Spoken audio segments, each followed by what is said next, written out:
अस्सलाम वालेकुम दोस्तों, आप देख रहे हैं Altaf Malik YouTube official channel. आपसे रिक्वेस्ट, जिन्होंने मेरे चैनल को सब्सक्राइब नहीं किया वो मेरे चैनल को सब्सक्राइब कर लें, बेल आइकन को प्रेस कर दें। वीडियो अगर आपको पसंद आती है तो इसको लाइक भी करें और ज़्यादा से ज़्यादा शेयर भी करें और अपनी राय का इज़हार कमेंट्स बॉक्स में लाजमी करें। आज मैं जिस टॉपिक पर वो बात करना चाहता हूँ वो मौजू है एक शहादत टीएलपी के कारकुन की, जो कि शादरा के अंदर हुई थी। ये शहादत हुई है और ये शहादत इतनी अहम क्यों है और इस पर जो है वीडियोज़ वो बनाने का मेरा मकसद ये था कि ये जो शहादत हुई है, जितने भी कारकुनान जो कि तहरीक लब्बैक के शहीद हुए हैं, अभी तक उनका कोई फिगर इस वक्त नहीं है कि कितने लोग शहीद हुए हैं। कोई 90 कह रहे हैं, कोई 30 कह रहे हैं, कोई 10 कह रहे हैं, कोई 15 कह रहे हैं। अभी तक कन्फर्म इतलात हमारे पास कोई नहीं है और अभी तक जो है फिगर इन्होंने जारी नहीं किए ऑफिशियली तौर पर तहरीक लब्बैक पाकिस्तान ने।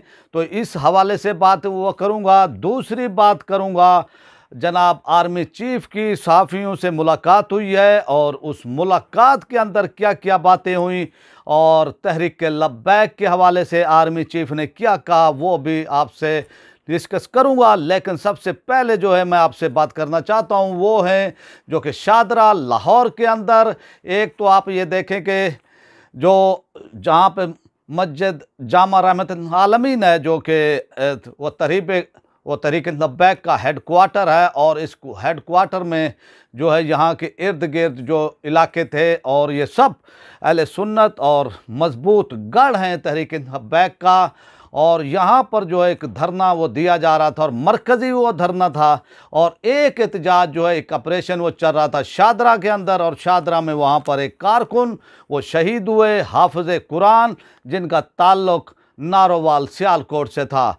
और इसकी अहमियत इंपॉर्टेंस इतनी है कि मैं वो समझता हूँ, मैं वो पहले भी वो कहा, मैं 3-4 वीडियोज़ में मैं वो कह चुका हूँ, अपने व्लॉग में ये कह चुका हूँ कि इन चीज़ों पर जो है तहरीक को वो तवज्जो देने की वो ज़रूरत है। और बिल आखिर हमारी बात को सुन लिया गया है और ये पहली रिपोर्ट एक जारी की गई है हाफिज़ वहीद हुसैन की। इनका नाम हाफिज़ वहीद हुसैन है और इनकी रिपोर्ट जो है वो जो है जारी की गई है। और ये रिपोर्ट और इनका जो है शहीद होना उसके बारे में ये लिखा हुआ गया है कि क्यों शहीद हुए, क्या वजह थी और क्या असबाब थे। अब जो कानूनी एक भरपूर जंग होने जा रही है, मेरे ज़राए मुझे बता रहे हैं कि टीएलपी के ज़राए अब हुकूमत पर जो है दबाव वो बढ़ाने के लिए और अपने कारकुनान के लिए, उनके हक़ के लिए, उनको हक़ दिलाने के लिए कानूनी आइनी रास्ता इख्तियार करने जा रहे हैं। और ये भरपूर जो है एक कानूनी जंग होने वो जा रही है। और वहीद हुसैन जो है ये इब्तदा बने हैं इस केस की और इनको 2 गोलियां जो है वो मारी गई थी पुलिस की तरफ से और इस पर जो है वो शहीद हुए हैं। और फिर जो पोस्टमार्टम रिपोर्ट पहले तो जारी नहीं की गई वो जा रही थी, ना ही पोस्टमार्टम किया जा रहा था, क्योंकि हुकूमत की तरफ से जो है बहुत ही सख्त आर्डर थे किसी की भी पोस्टमार्टम रिपोर्ट नहीं होने दी जाए। लेकिन अब जो है ये पोस्टमार्टम बड़ी तगदो के बाद जो है हासिल कर ली गई है और पोस्टमार्टम सरकारी सतह पर होती है। और पोस्टमार्टम का ये होता है कि जब भी कोई केस हो, 302 का केस हो या वो शहादत का वो जैसे इनका ये केस है, इस हवाले से जो है सबसे मेन चीज़, सबसे बड़ी चीज़ जो होती है वो पोस्टमार्टम रिपोर्ट होती है। और फिर जाकर उस पर जो है आप कार्रवाई करना चाहें, केस दायर करना चाहें तो फिर जो है मामलात फिर इसी पोस्टमार्टम की रिपोर्ट पर आगे चलते हैं। और ये हुकूमत के लिए और ख़ासकर इमरान खान के लिए और उनके जो करिंदे हैं जिन्होंने ये आर्डर दिया था कि इनको जो है गोलियां भी वो मारी जाएं, ऑपरेशन किया जाए, जिस तरह भी। लेकिन पाकिस्तान के अंदर कोई लाकानूनियत ऐसी चीज़ नहीं थी, एक एहतजाज था और ना ही जो है अब पाकिस्तान के अंदर जंगल का कानून है, हमारी अदालतें आज़ाद हैं। और मैं यही वो कहता रहा पहले भी अपने व्लॉग्स में कि जो भी वो शहीद हुए हैं वो अपनी पोस्टमार्टम रिपोर्ट वो कराएं। अगर वहाँ के हॉस्पिटल में डॉक्टर एमएस वो इसकी पोस्टमार्टम रिपोर्टें नहीं देते, वो नहीं करते, तो आप अदालत का दरवाज़ा खटखटा सकते हैं। जितनी भी मुश्किल आए आपने पोस्टमार्टम रिपोर्ट वो करानी है। तो हमें जो इतलात मिली हैं वो यही मिली कि पोस्टमार्टम नहीं हुए, कराने की कोशिश की गई लेकिन हुकूमत ने नहीं होने दिए गए। लेकिन ये एक पहली खबर है और पहली ऐसी वो खबर कि पहला पोस्टमार्टम रिपोर्ट जारी हो गई है। और अब जो है इस पोस्टमार्टम का क्या फ़ायदा है मैं वो आपको वो बताता हूँ। और इससे पहले मैं आपको जो है ले चलता हूँ model town Sania model town की तरफ, जहाँ पर 14 लोगों को जो है पुलिस ने शहीद किया था। निहत्ते लोगों पर जो है गोलियां चलाई थी और उनको शहीद किया था और 100 के करीब लोग जो है उसमें जख्मी हुए थे। और फिर अदालत की वो तरफ से यह आर्डर दिया गया था कि वज़ीर आज़म पाकिस्तान उस वक्त के मियां मोहम्मद नवाज शरीफ के खिलाफ एफआईआर काटी गई थी। उसमें वफाकी मिनिस्टर जो थे वो शामिल थे, उनमें ख्वाजा साद, इसी तरह ख्वाजा आसिफ साहब का भी उसके अंदर नाम शामिल था। और ये पहली एफआईआर काटी गई थी हुकूमती ओहदेदारों के खिलाफ। अब यही जो है अब होने जा रहा है और इसका जो पोस्टमार्टम रिपोर्ट आई है, अब जो है फिर वो पूछेंगे कि भाई गोलियां कहाँ, इसकी तहकीकात होंगी कि इनको गोलियां किसने मारी हैं। तो रिपोर्ट तो यही है कि उनको गोलियां मारी गई हैं। फिर इसका तयन होगा कि भाई पुलिस ने इनको गोलियां वो मारी हैं, फिर पुलिस को आर्डर किसने दिए हैं, कौन कौन लोग इसमें शामिल थे जो वो पुलिस के अहलकार थे। तो इस सूरत हाल के अंदर आप ये देखें कि इस वक्त जो है ये मैं कहता हूँ साहिब वो कदम उठाया है, बहुत ही अच्छा वो कदम उठाया है तहरीक पाकिस्तान ने। एक भरपूर कानूनी जंग का जो है अब इसका वो होने जा रही है कानूनी जंग। अब तक तो हुकूमत का मौक़िफ़, हुकूमत के इक़दाम आ रहे थे कि भी उन्होंने क्या करना है क्या नहीं करना।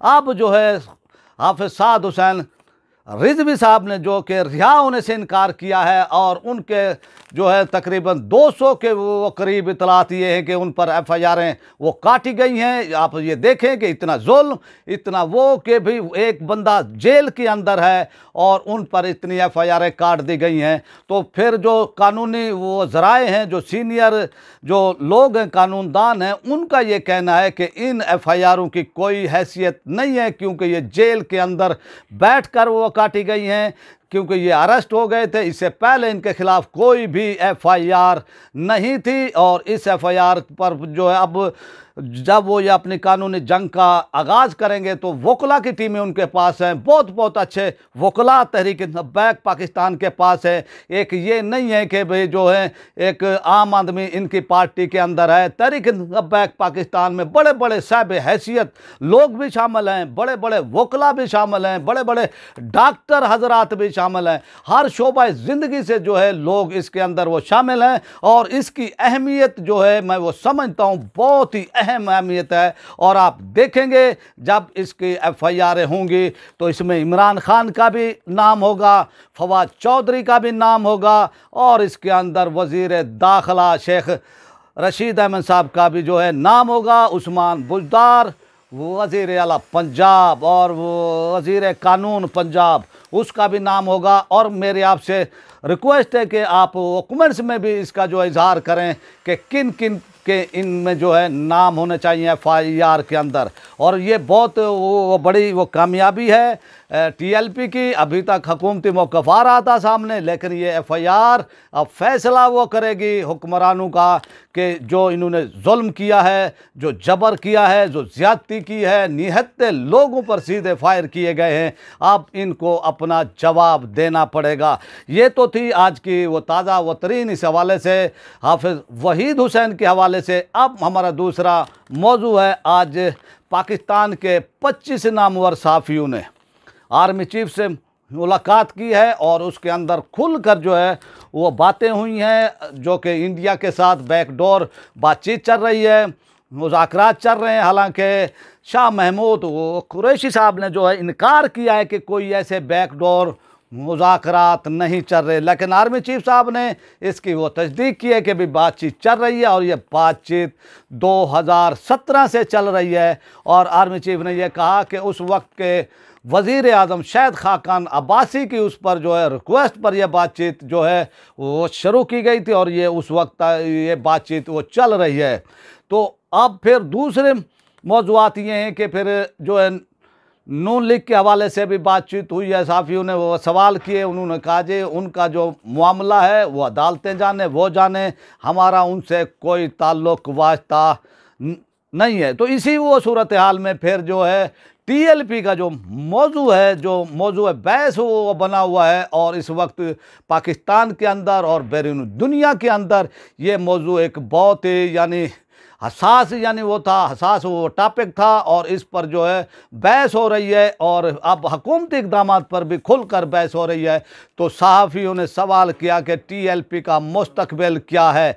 तो उन्होंने फिर इस हवाले से कहा कि कोई भी जमात कानून के दायरे में रह कर जो है कार्रवाई अपनी सियासी वो सरगर्मी है, चाहे वो मजहबी सियासी जमात हो या कोई और हो, वो अपनी सियासी सरगर्मी जारी रख सकती है। और उन जो ये मिस हैंडलिंग हुई है, जिस तरह से साद रिजवी साहब को अरेस्ट किया गया है और उसके बाद जो वाक़यात हुए हैं, तो इस पर जो है उनके तहफ़्फ़ुज़ात थे आर्मी चीफ साहब के कि अगर इस तरह से बातचीत की जाती और उनको एंगेज किया जाता तो ये मामलात ना होते।